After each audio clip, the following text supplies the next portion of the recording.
500 के चंदा दही रे डीजे विकास प्रेम से बोलिए सरस्वती मैया की साल भर पर आबै छै बिना वाली मैया हंसा सवार होय के अइतै रे भैया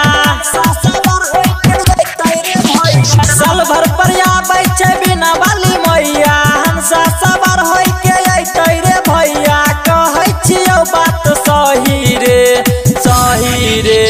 500 के चंदा दही रे 500 के चंदा दही रे 500 के चंदा दही रे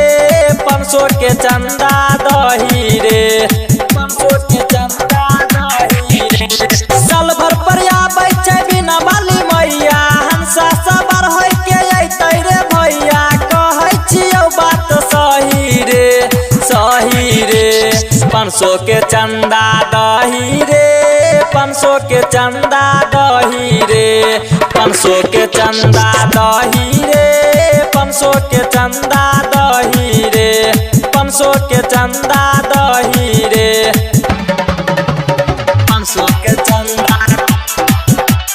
500 के चंदा डीजे विकास रीगा सीतामढ़ी पिछला साल लाग गेल रहे घाटा रे लाग गेले घाटा खबरी कलियो ऑर्केस्ट्रो के साटा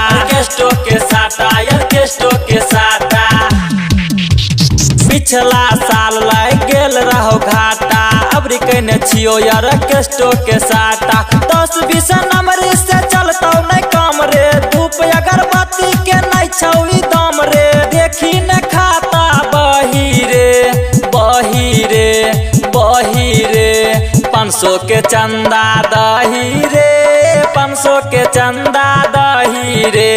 500 के चंदा दही रे 500 के चंदा दही रे 500 के चंदा दही रे भैया 500 के चंदा दही रे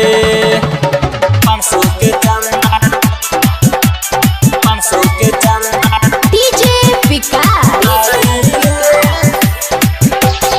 रीगा सीतामढ़ी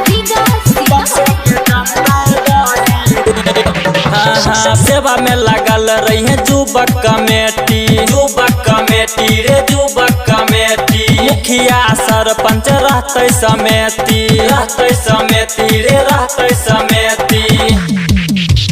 सेवा में लगल रही है युवक कमेटी मुखिया सरपंच रहते समिति राइटर मुनि लाल के इहे छै मन रे लक्षण रसी लागैते भजन रे संगही में ताहू रही रे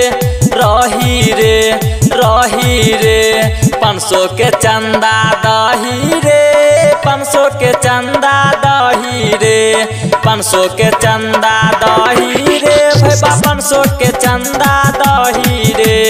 500 के चंदा दही रे भैया 500 के चंदा दही रे